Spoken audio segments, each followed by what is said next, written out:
आदाब नाज़रीन, S24x7 में आपका खैर मकदम है। हर खबर पर हमारी नज़र जो पहुँचाए अब तक सच्ची खबर। आइए देखते हैं आज की ये ख़ास खबर।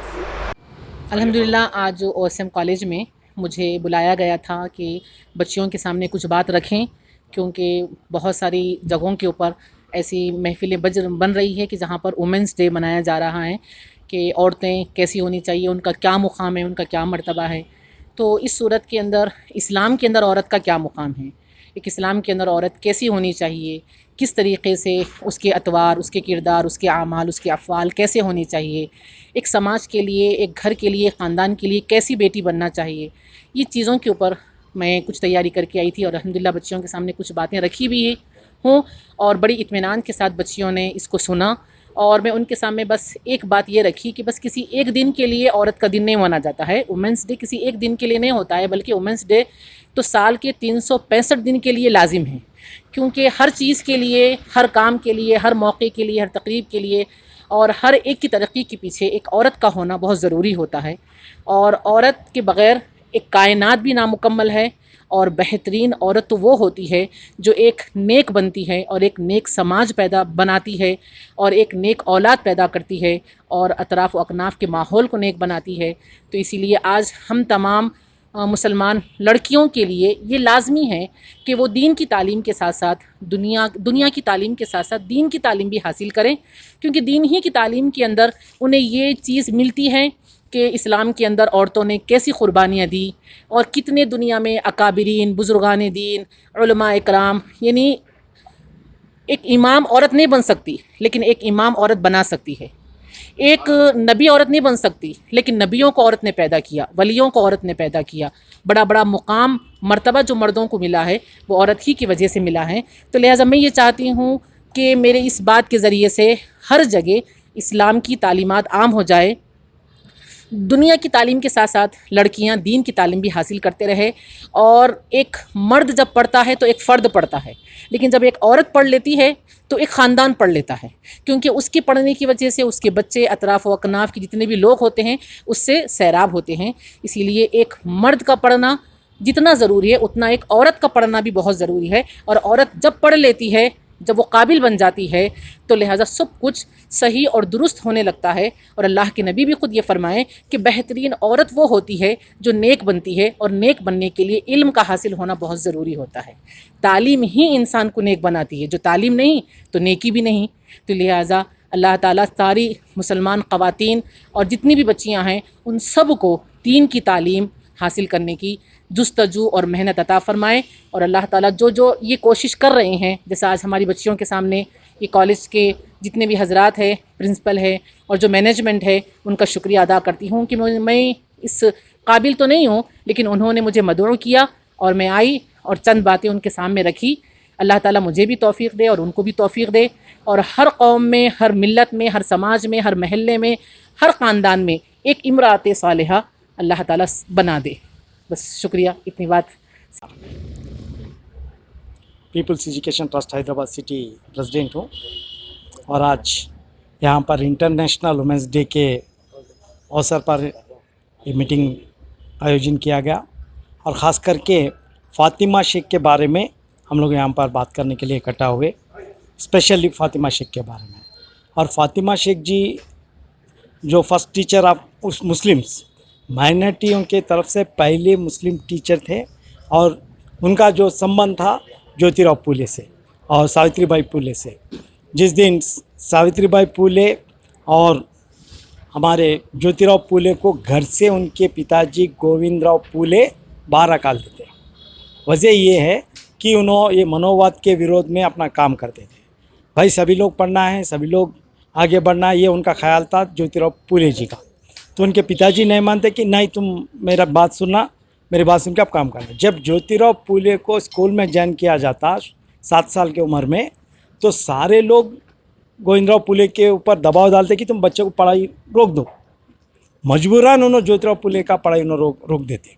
जब हमारे गफूर साहब, शेख गफूर साहब, उन्होंने सामने आके इन्हों गोविंदराव फूले के दोस्त हैं, गोविंदराव फूले साहब से बोलते भाई आप बच्चे का अच्छा पढ़ाई हो रहा, बच्चा अच्छा पढ़ रहा, क्यों आप बच्चे को पढ़ाई रुके?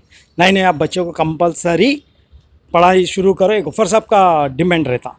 तो उसके ऊपर उन्होंने जब फिर स्कूल में ज्वाइन करते, उस समय हमारे उनके सुगुना जो है उनकी पुप्पी है, उन्होंने भी आके बोलते पर नहीं गोविंदराव फुले ज्योतिराव फुले को पढ़ाइए। तो इसके बाद जब शादी हो जाती है हमारे ज्योतिराव फुले जी की, और उन्होंने अपना कार्रवाई अपना काम करना कंटिन्यू करते ही रहते, हर एक को पढ़ाई पढ़ाना, हर एक को ये करना, उनका जो सोच है वही है। उसमें सावित्रीबाई फुले भी तैयार हो जाते कि मैं भी ये काम करूँगी। तो ज्योतिराव फुले जी के पिताजी को गुस्सा आता, गोविंदराव फुले जी चल नहीं तुम्हारे घर में नहीं रहना, निकल जाओ यहाँ से। जब नई नई शादी हुई, ज्योतिराव फुले सावित्रीबाई फुले बाहर निकलते, कोई उनको सहारा नहीं देते, कोई भी उनको साथ नहीं देते, लेकिन उनको सहारा देने वाला उस्मान शेख जो है वो ज्योतिराव फुले के दोस्त है। उन्हें बोलते चलो हमारे घर में, चलो हमारे घर में रहिए। एक मुस्लिम, एक माइनॉरिटी कौम के एक आदमी सहारा देने के लिए ज्योतिराव फुले को, सावित्रीबाई फुले को तैयार होकर खुद के घर में देते। जब शेख उस्मान के घर में ये लोग जाके रहते, जब शेख उस्मान क्या सोचते, औरत लड़की एक है सावित्रीबाई फुले, इसलिए शेख फातिमा खुद की बहन को ज्योतिराव फुले के यहाँ पर बुलाते। जब शेख फातिमा इनके पास आए, बस शेख फातिमा भी यही सोचते कि हम पढ़ाई के लिए कोशिश करना पड़ेंगे। जब ज्योतिराव फुले स्कूल शुरू करते तो स्कूल के पहले स्टूडेंट, इंडिया के सबसे पहले माइनॉरिटी स्टूडेंट हमारे शेख फातिमा है। उसी तरह शेख फातिमा और सावित्रीबाई फुले दोनों मिलके हर एक के पास घूम के उन लोगों को इकट्ठा करते, बच्चों को इकट्ठा करते करके क्लासेस लेते रहते। उस वक्त हमारे शेख फातिमा को मराठी नहीं आता, केवल मराठी में उन्होंने पढ़ाई पढ़ाने के लिए उन्होंने खुद मराठी सीख के मराठी पढ़ाते। ये बहुत बड़ी बात है, कोई मामूली बात नहीं है। तो ज्योतिराव फुले और सावित्रीबाई फुले जो शेख फातिमा, उनके साथ सुगना जो उनके पुपी रहे हैं हमारे ज्योतिराव फुले के, ये लोग मिलके ये लोग सोचते कि और इसको डेवलप करेंगे। सबसे बड़ी बदकिस्मत है, जिस दिन ये लोग स्कूल को जाना शुरू करते, ज्योतिराव सावित्रीबाई फुले और हमारे शेख फातिमा, वहाँ के बदमाश लोग क्या करते, उनके ऊपर कीचड़ डालते, वो क्या बोलते उसको, पेंडा जो गोबर डालते, ऐसा सताते, छड़म दुनिया के छड़म छाड़ी करते रहते। फिर भी वो लोग हिम्मत नहीं आते, जाते। वो लोग ये सोच लेते कि ये रोज़ का धंधा ना रहेगा, जो कीचड़ डालो गोबर डालो, तो बेहतर है वो लोग बैगों में अपने खुद के फ्रेश साड़ीज रख लेके स्कूल को गए बाद साड़ी बदल के, फिर फ्रेश साड़ी बदल के बच्चों को पढ़ाई पढ़ाते। जब ज्योतिराव फुले समझते लोग अच्छा सा मेहनत कर रहे, उस समय जो महमदा नगर के अंदर टीचर इंस्टीट्यूट, एजुकेशन इंस्टीट्यूट एक रहता, शेख फातिमा को दोनों को हमारे ज्योतिराव फुले साहब लोगों को ट्रेनिंग के लिए भी जाते, जैसा टेट है आज हमारे पास ट्रेनिंग के लिए, टीचर्स के लिए। वो ज़माने में ट्रेनिंग के लिए, स्कूल के ट्रेनिंग के लिए वो दोनों वहाँ पर पहुँचे, वहाँ पर ट्रेनिंग कर लेते, फिर पीछे आ जाते। पीछे आ गए बाद में ज़्यादा ले सकता हूँ, थोड़ा कम कटा बोलते, वो दोनों जब ट्रेनिंग ले लेके आते, आए बात सोचते कि हम कुछ करेंगे। तो शेख फातिमा ये बोलते कि नहीं, हम काम करेंगे उर्दू, फारसी, अरबिक, 3 लैंग्वेज उन्होंने जानते। कौन? शेख फातिमा। हमारी हिंदुस्तान की बदकिस्मती है, शेख फातिमा का कोई भी, उनका कोई इतिहास के बारे में ना उसके ऊपर कोई स्टडी करे, या उसके ऊपर कोई माने रिपोर्टिंग कुछ भी नहीं है उनके बारे में, शेख फातिमा के बारे में। मैं एक किताब हमारे लोग रिलीज़ करे शेख फातिमा के बारे में, ये किताब मैं स्टडी किया। इसमें एक किताब लिखे वाले भी ये मजबूरी जाहिर करें कि भाई मैं ये किताब पूरा लिखने की कोशिश करा, लेकिन पूरा नहीं कर सका। नागपुर खुद गए, जो राइटर है ये किताब लिखे सो, और नागपुर जाके नागपुर में भी स्टडी कर, जब वो टीचर ट्रेनिंग ले लेके जब बाहर आ जाते, आगे बाद जब ये लोग स्कूल्स नागपुर के अंदर 5 स्कूलों तैयार कर, 5 स्कूलों के अंदर ये 3 लोग जो सुगना मैडम और हमारे जो हमारे सावित्रीबाई फुले और हमारे शेख फातिमा तीनों करते रहते। उसी सिलसिले में 1854 में सावित्रीबाई फुले का हेल्थ ख़राब हो जाता। जब उन्होंने घर में जाके रेस्ट लेते, कंडोला में उनके भाई रहते, कंडोला को चले आते। जब पूरा वजन जो है, पूरा वेट जो भी है हमारे शेख फातिमा ऊपर गिरता। हिंदुस्तान के टीचर नहीं, पहली उन्होंने उस स्कूल के उन्होंने प्रिंसिपल बनाते ज्योतिराव फुले। तो बिल्कुल हम फ़ख्र के साथ कर सकते कि ये माइनॉरिटी के तरफ से पहले स्टूडेंट कौन है? शेख फातिमा। पहले टीचर कौन है? शेख फातिमा। पहले प्रिंसिपल कौन है? शेख फातिमा। पहले टीचर ट्रेनिंग लिए सो लेडी हिंदुस्तान के कौन है? बोलते शेख फातिमा है। मैं हमारे बहुत सारे बच्चे आज अटेंड करें और हमारे स्कॉलर जी भी हमारे साथ है। मैं यही अपील कर रहा था कि आप लोग स्टडी करो इसके ऊपर कुछ किताबें लिखिए, आप भी कुछ रिसर्च करिए करके। इसके अंदर हमारे मेहर ऑर्गेनाइजेशन के हमारे खादी साहब को और हमारे ऑर्गेनाइजर्स को मैं बहुत बहुत शुक्रिया अदा करता हूँ, क्योंकि ऐसे लगाना बहुत ज़रूरी है। और दूसरी बात ये है कि आज जो महिला वर्ल्ड जो वुमेंस डे सेलिब्रेशन कर रहे हैं हम लोग।